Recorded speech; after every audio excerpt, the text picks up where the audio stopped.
Alimentação sem Carne, de Eric Slivet, é um livro dedicado para quem deseja obter informações rápidas, práticas e confiáveis para montar uma dieta vegetariana sem, para tanto, comprometer a sua saúde.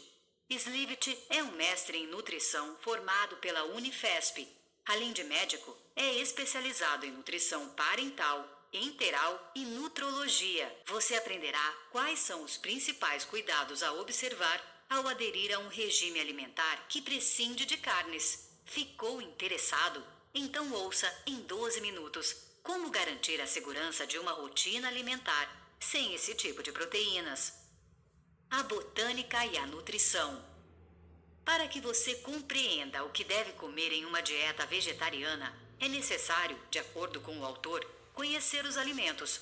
No mundo natural, há diversos organismos que podem ser excelentes fontes nutricionais. Eles são classificados em 5 reinos: Plantae, os vegetais; Fungi, os fungos; Protista, unicelulares como o plâncton marinho e as algas; Animalia, os animais; e Monera, as bactérias e cianofícias.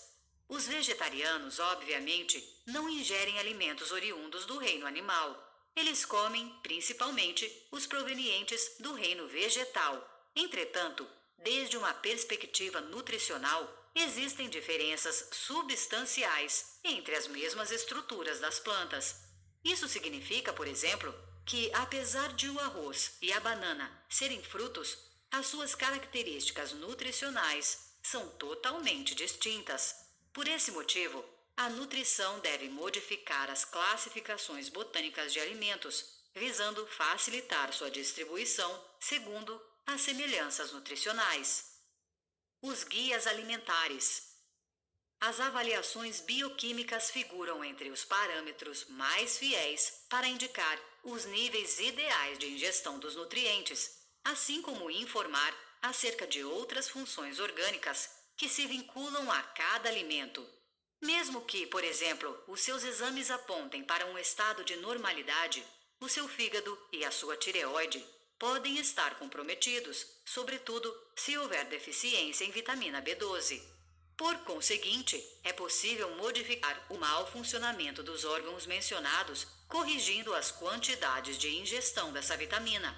Semelhantemente, a referência usual dos exames de sangue é configurada apenas para a detecção de distúrbios relacionados a deficiências severas, disfunções ou doenças. Por mais que a sua alimentação atinja os níveis sugeridos de nutrientes, isso não implica que seu padrão nutricional, seja como for, há inúmeras variáveis que interferem nessa manutenção. Por analogia, somente um profissional de saúde que domina todas essas variáveis será capaz de avaliar se você está efetivamente bem nutrido ou se alguma intervenção pontual será necessária. Grupo dos cereais. Uma das principais recomendações de Slivet consiste no consumo de cereais integrais, como os grãos da aveia, do centeio e do trigo. Tenha em mente que as fibras existentes nos alimentos integrais propiciam uma maior sensação de saciedade, sem, para tanto, elevar o valor calórico das refeições. Vale frisar que não é preciso restringir a sua alimentação a produtos como macarrão e pães integrais, uma vez que, infelizmente, muitos produtos disponíveis nos mercados contêm pequenas quantidades de farinha integral. O refinamento de cereais visa alterar as texturas dos grãos e ainda elevar sua durabilidade e tempo de estocagem. Dessa forma, a fibra dietética é removida, bem como o zinco, o ferro e várias vitaminas que integram o complexo B. De fato, em seu enriquecimento industrial, os produtos refinados, mediante a adição de minerais e vitaminas, recebem doses adicionais de ácido fólico e de ferro, porém não de fibras. No Brasil, isso é muito comum na farinha de trigo. Grupo dos alimentos ricos em proteínas. A carne, para os onívoros, é a principal integrante dos alimentos considerados ricos em proteínas. Como resultado, as pessoas que não desejam incorporar carnes em suas refeições podem substituí-la por leguminosas, como ervilha, soja, feijão, dentre outras.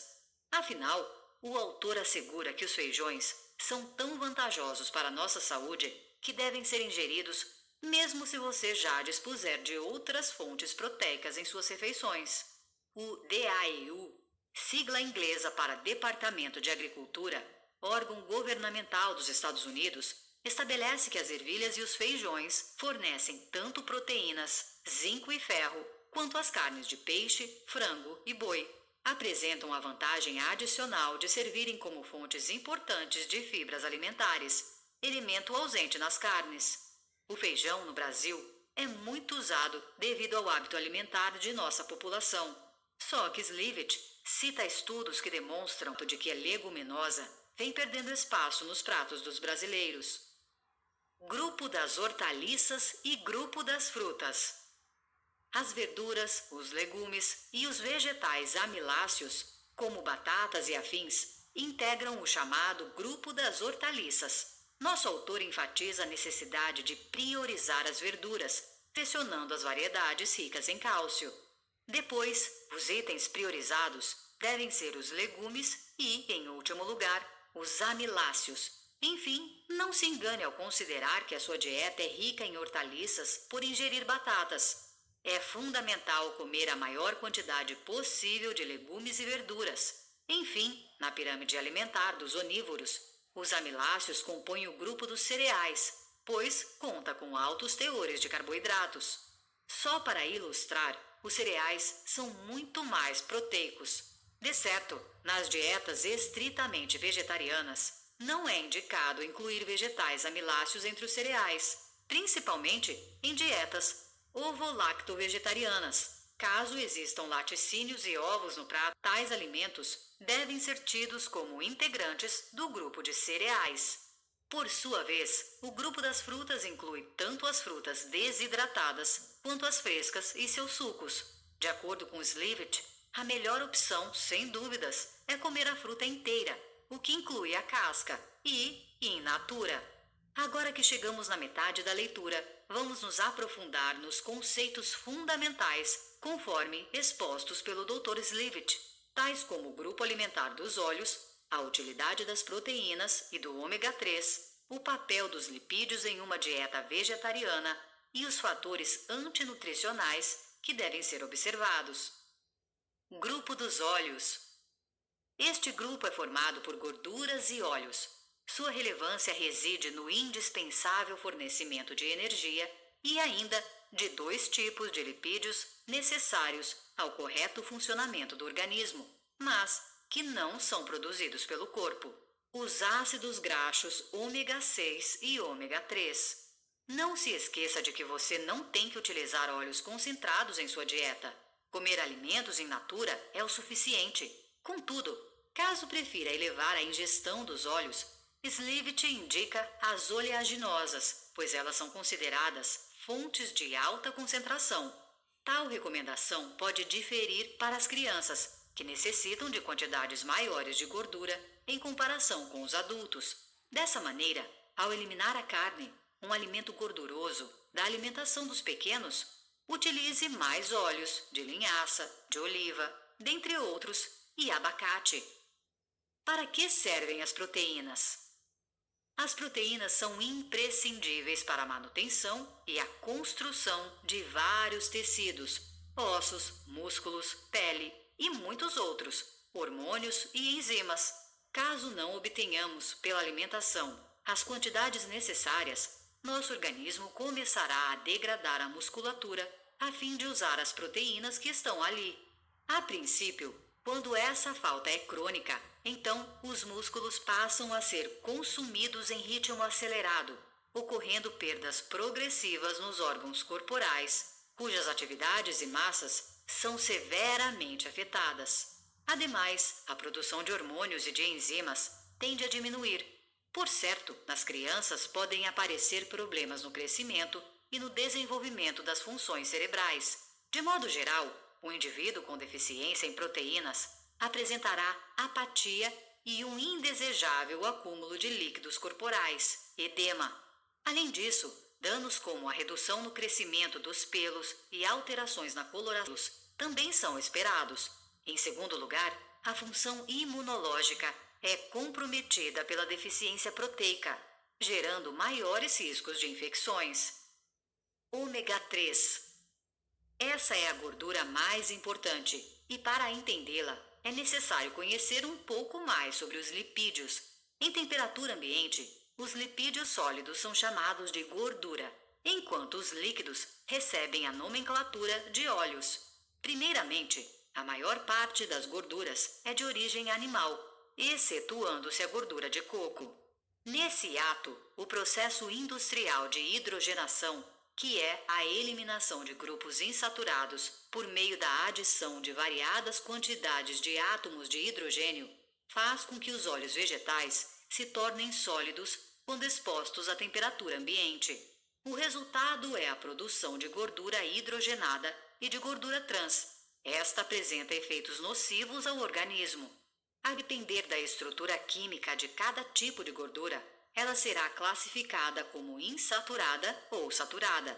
A gordura animal, bem como a vegetal hidrogenada, contam com teores elevados de lipídios saturados, que, ao serem consumidos, levam ao surgimento de vários problemas de saúde, tais como doenças cardiovasculares. Lipídios na dieta vegetariana. A dieta vegetariana, diferentemente do que muitos imaginam, não é deficitária em lipídios, bem como a ingestão recomendada em uma dieta saudável deve se manter em cerca de 35%, considerando o valor calórico total. Existem pesquisas com redução do teor de lipídios na casa dos 15% que mostraram efeitos excelentes à saúde. Antes de mais nada, existe uma diferença nítida nos tipos de lipídios. Vamos conhecê-las? Gorduras trans. As quantidades ingeridas dependem da ingestão de produtos processados industrialmente. Porém, de modo geral, os vegetarianos tendem a consumir menos que os onívoros. Os veganos não consomem nenhum tipo de colesterol, pois essa substância existe somente no reino animal. Gorduras saturadas. Em vez delas, os vegetarianos consomem mais os lipídios poliinsaturados. Fatores antinutricionais. A partir das novas descobertas relacionadas à nutrição, é possível afirmar que é comum encontrarmos indivíduos sem informações de qualidade acerca do consumo de certos alimentos. Com efeito, frequentemente descobrimos que um determinado alimento é rico em certa substância positiva, e então presenciamos uma corrida desenfreada de pessoas que desejam incluí-lo em suas dietas. Não é raro que, pouco depois, algum especialista ou entidade da área divulgue que esse mesmo alimento tem um componente ruim. Consequentemente, as pessoas começam, segundo o autor, a demonizá-lo. Todavia, diversos alimentos in natura trazem alguns compostos que o nosso organismo necessita eliminar e ou processar. Embora alguns sejam naturalmente eliminados, há situações em que é imprescindível adquirir conhecimentos mais aprofundados uns e evitar outros, tais como o fitato, ou ácido fítico e o ácido oxálico. Notas finais. Cumpre ressaltar, por fim, que o rótulo de dieta não consegue apontar o estado nutricional de um indivíduo. Tendemos a pensar, por exemplo, que os lacto-vegetarianos, em razão da presença de laticínios em suas alimentações, ingerem mais cálcio do que um vegetariano comum. Afinal, isso não é válido para todas as ocasiões. Tal rótulo nos informa apenas acerca de quais tipos de alimentos são usados, não as quantidades consumidas. Desse modo, pode ocorrer que um vegetariano estrito ingira mais cálcio do que um lacto-vegetariano. Similarmente, os vegetarianos podem consumir maiores quantidades de proteínas do que um onívoro. Não é difícil constatar isso no dia a dia. 2 onívoros não seguem um mesmo cardápio e, logo, não contam com uma ingestão comparável de nutrientes. Ou seja, dietas vegetarianas não incluem protocolos que levem os seus praticantes a se alimentarem nas mesmas proporções com os mesmos alimentos. Portanto, o mais importante, desde a perspectiva dos profissionais de saúde, consiste em saber que os rótulos servem apenas para indicar o que deve ser prescrito em seus cardápios, sem dispor de uma detalhada avaliação tanto do metabolismo quanto dos hábitos alimentares de um paciente. Não é possível determinar a existência de algum excesso ou deficiência nutricional.